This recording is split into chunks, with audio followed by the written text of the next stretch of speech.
cinta, rasa dan karya, kobarkan cinta tanah air untuk kejayaan bangsa Indonesia. Hai para penonton, kami dari Geraha BK3S Lantai 3, kami hadir bagian dari negeri, tiada hari tanpa pengabdian. Batavia Smart Channel, kami hadir untuk memberikan informasi, komunikasi, dan edukasi. Hari ini saya ditemani oleh narasumber dari Ketua Bidang 2, Bagian Sumber Daya Manusia dan Relawan Sosial. Tanpa berlama-lama lagi, saya memperkenalkan Bapak Dr. Andes Sofyan Manurung. Bapak, sehat Bapak? Sehat, alhamdulillah. Mengawali perbincangan ini ada baiknya Bapak memperkenalkan diri Bapak dan peran Bapak di organisasi BK3S terlebih dahulu. Waktu dan tempat dipersilakan Bapak. Baik, terima kasih Saudara Rizky yang telah mengundang saya untuk hadir pada acara ini. Dan saya akan coba menjelaskan yang menjadi tugas pokok fungsi saya sebagai Ketua 2 di BK3S Provinsi DKI Jakarta. Namun sebelum saya sampai ke sana, terlebih dahulu saya akan coba menjelaskan secara singkat apa yang menjadi visi dan misi Badan Koordinasi Kegiatan dan Kesejahteraan Sosial. Ini sebagai landasan kita untuk menjalankan tugas-tugas organisasi.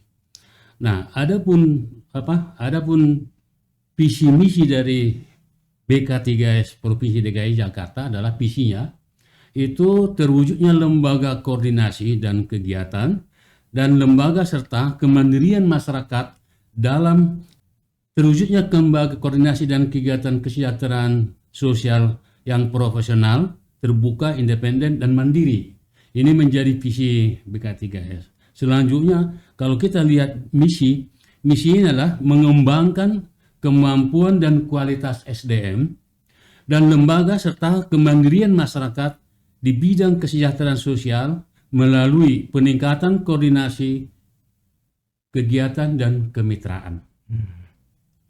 Nah, selanjutnya untuk memahami masa pekerjaan sosial, terlebih dahulu kita mengetahui apa sih yang dimaksud dengan sosial itu, supaya pemahaman kita tentang pelayanan-pelayanan sosial tidak tersamar, tetapi supaya kita lebih fokus. Pertama-tama kita coba lihat dulu dari pengertian sosial. Nah, sosial itu berasal dari kata socius, bahasa Latin, yang artinya teman, berteman. Nah, oleh karena itu, kalau dari segi arti ini bisa kita jelaskan, yaitu pertama hubungan individu dengan individu, kemudian hubungan individu dengan grup, dengan kelompok, kemudian hubungan individu dengan masyarakat. Nah, ini yang menjadi masalah-masalah, timbulnya masalah-masalah sosial, adanya ketidakharmonisan antara hubungan antar individu dengan individu dan individu lainnya. Kenapa? Karena masalah ego pribadi dan ego orang yang lain itu harus ada penyesuaian. Kalau masing-masing individu membawa ego masing-masing, nggak ada pertemuan. Sebagai salah satu contoh kita lihat yang tidak bisa mengendalikan egonya adalah suami istri yang bisa sampai pada perceraian, ya. Jadi ini salah satu contoh. Jadi kita coba dulu masuk pada pengertian sosial menurut Undang-Undang Nomor 11 Tahun 2009, yaitu kondisi terpenuhnya kebutuhan material, spiritual, dan sosial warga negara agar dapat hidup layak dan mampu mengembangkan diri sehingga dapat melaksanakan fungsi sosialnya ke sosialnya. Jadi terpenuhi, ada kebutuhan material, kebutuhan spiritual, dan kebutuhan sosial. Ini barangkali landasan kita untuk BK3S dalam menjalankan aktivitas dalam melakukan koordinasi dan kegiatan sosial di tengah-tengah masyarakat. Oke, baik Bapak. Dari uraian penjelasan Bapak yang disampaikan, dapatkah Bapak kemukakan mengenai tugas pokok dan fungsi pokok menjadi Ketua Bidang 2 di BK3S? Ketua 2 bidang SDM, dan relawan. Relawan ya. Maaf. Nah, sebagai ketua 2 yang membawahi 3 bidang, yaitu bidang pendataan kemiskinan dan PMKS, itu ada pendataan. Kemudian 1 bidang peningkatan dan pengembangan kualitas SDM, sumber daya manusia. Yang ketiga adalah penguatan dan pengembangan relawan sosial. Nah, kalau kita perhatikan di sini, masalah-masalah sosial di tengah-tengah masyarakat itu sangat banyak ya, banyak. Dan kita bisa lihat di sekitar kita ada keluarga miskin, ya, ada anak terlantar, anak putus sekolah, waria, ya, bekas hukuman, ada korban KDRT dan sebagainya, banyak. Termasuk juga masalah-masalah psikososial, ya. Jadi kalau kita coba lihat yang dikatakan psikososial ini meliputi kira-kira di tengah-tengah masyarakat, yaitu hilangnya harga diri sebagai manusia.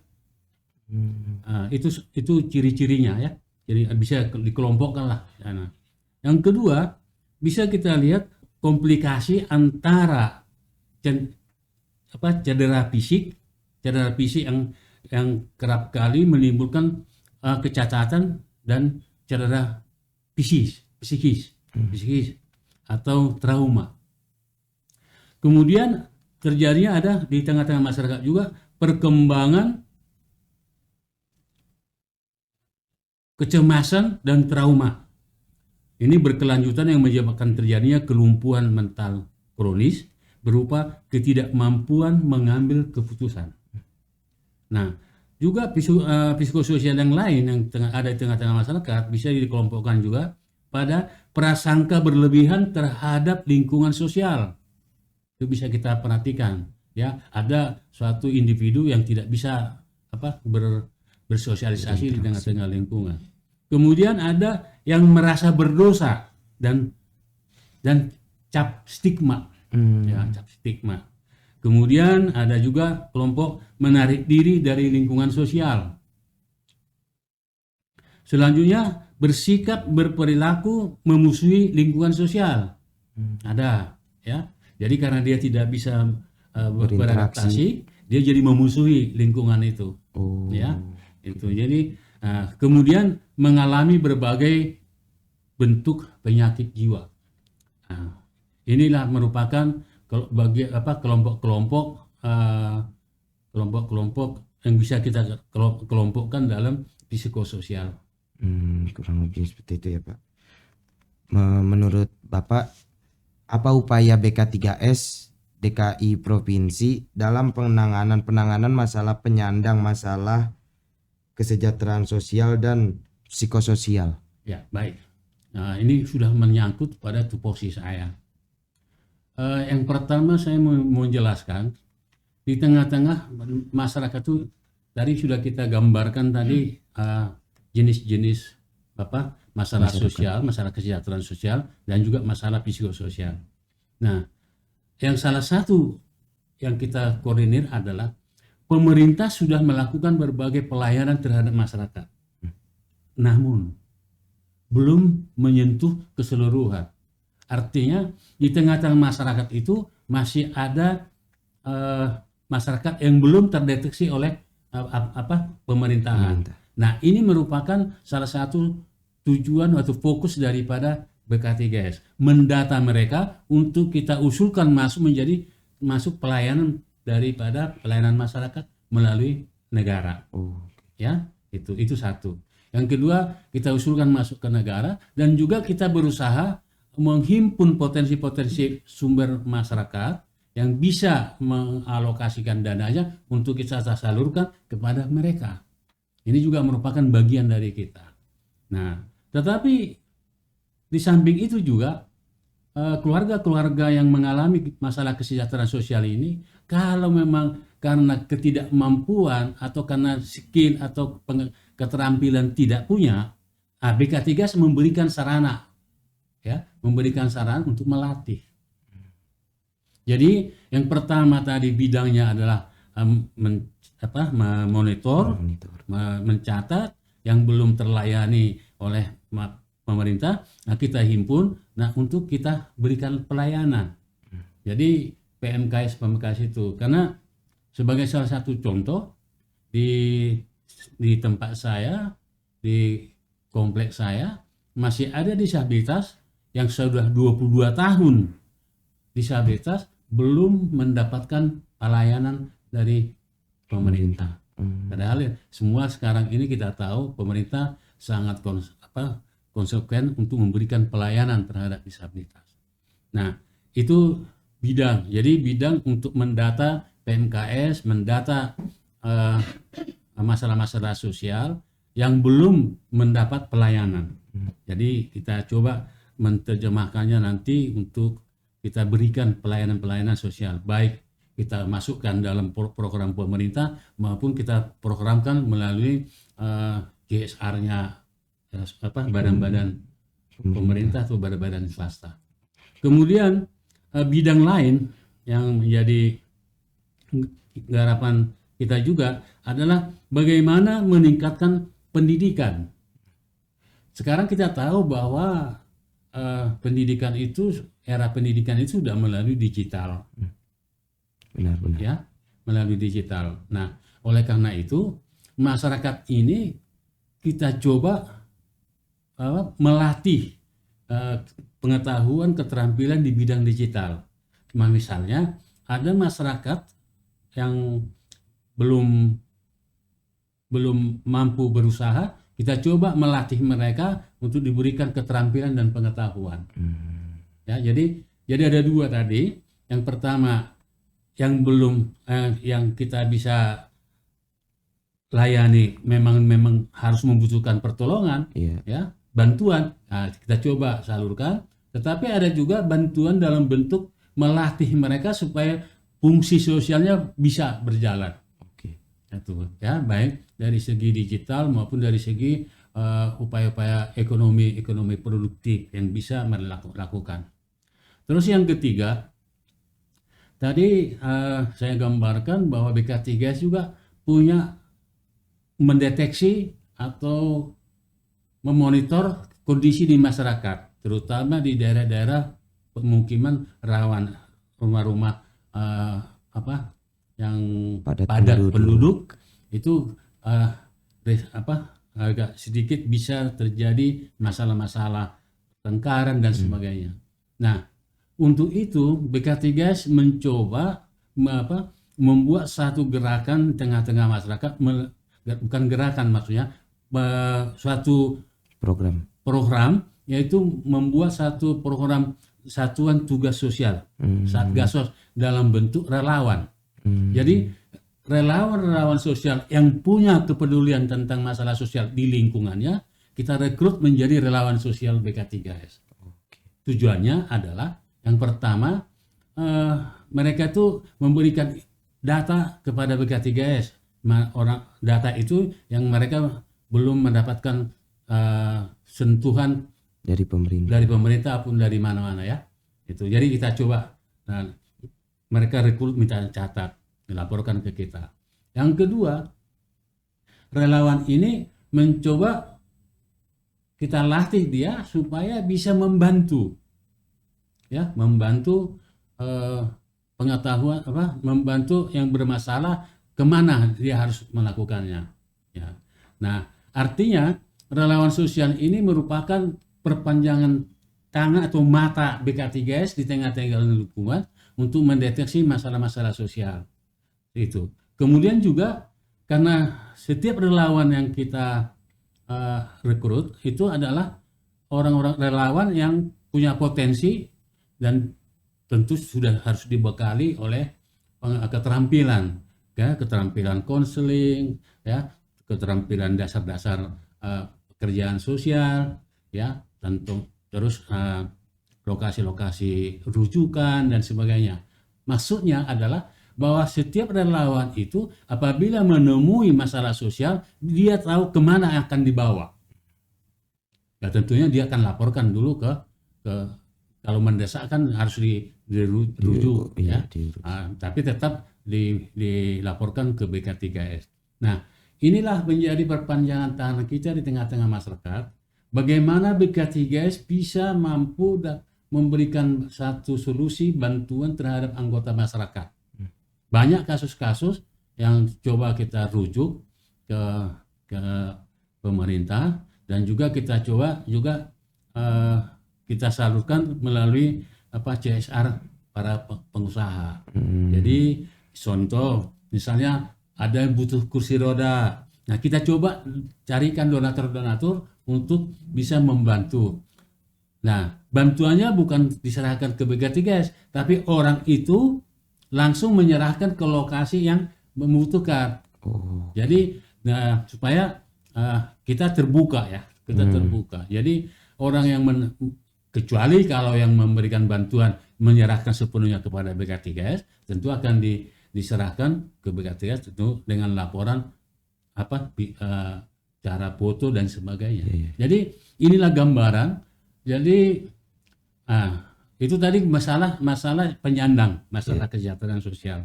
Tetapi di sisi lain BK3S juga melatih lembaga-lembaga supaya profesional terbuka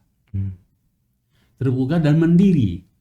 Misalnya kelompok-kelompok pengurus-pengurus organisasi ya supaya bisa menjalankan fungsi kelembagaannya di bidang pekerjaan sosial, di bidang pelayanan sosial, kita latih khususnya lagi untuk mempergunakan aplikasi-aplikasi digital. Jadi di samping kita memberikan pelayanan terhadap penyandang masalah, juga kepada teman-teman kita yang juga sama-sama bergerak di dalam pelayanan. Itu jadi sambungan. Ya misalnya kita coba bagaimana supaya mengefektifkan peran serta masyarakat melalui digital.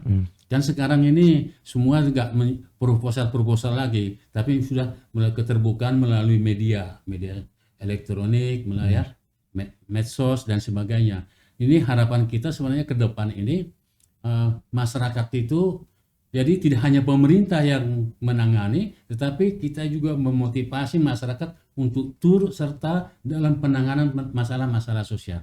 Ini barangkali menjadi tugas kami di Ketua 2. Oke, baik Bapak. Terakhir Bapak, sebelum diakhiri podcast ini, boleh Bapak memberikan closing statement mengenai masalah sosial saat ini menurut sudut pandang Bapak? Ya, jadi sebagai statement terakhir ya. Iya. Ada dua. Yang pertama-tama ya kita terbuka untuk bekerja sama dalam memberikan pelayanan masyarakat. Yeah. Itu yang pertama. Yang kedua, apabila ada yang punya niat untuk ikut serta dalam pelayanan melalui Satgasos, Satuan Tugas Sosial, itu bisa datang ke BK3 di Salemba Tengah nomor 51 di lantai 2 menemui kami untuk mendapatkan informasi-informasi kira-kira apa yang menjadi tugas-tugas yang akan diberikan. Dan kebetulan kami juga akan dalam waktu singkat akan mengadakan pelatihan tentang pengetahuan keterampilan untuk para relawan. Silakan yang mau ingin bergabung, silakan datang atau mendaftarkan diri untuk ikut dalam pelatihan. Ini barangkali harapan kita di tengah-tengah masyarakat tidak menunggu, tetapi masyarakat punya komitmen, punya keterpanggilan untuk membantu sesama. Tadi sudah disampaikan tadi motonya adalah tiada hari tanpa pengabdian. Nah ini kaitan. Jadi bukan hanya BK3S itu, tapi tiada hari tanpa pengabdian ini juga harus kita sosialisasikan agar setiap warga negara ya setiap masyarakat di lingkungan DKI ini juga melakukan hal yang sama. Jadi saya, Rizky, atau siapapun yang mendengarkan ini, dia termasuk di dalamnya untuk ikut serta mengabdi dalam setiap hari.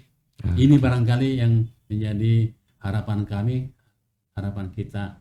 Dan atas kesempatan yang bahagia ini, saya mengucapkan terima kasih. Dan apabila nanti di suatu waktu kita akan ada perkembangan baru, kita masih bisa menjelaskan atau memberikan uraian-uraian lebih lanjut. Terima kasih. Cukup sekian podcast hari ini para penonton. Terima kasih Bapak Sofyan Manurung telah menyempatkan waktunya untuk mengisi podcast ini Bapak. Sehat-sehat selalu, sukses programnya Bapak. Ya, terima kasih. Kami dari Geraha BK3S Lantai 3, kami hadir bagian dari negeri, tiada hari tanpa pengabdian. Batavia Smart Channel, kami hadir memberikan informasi, komunikasi, dan edukasi. Sampai jumpa para penonton.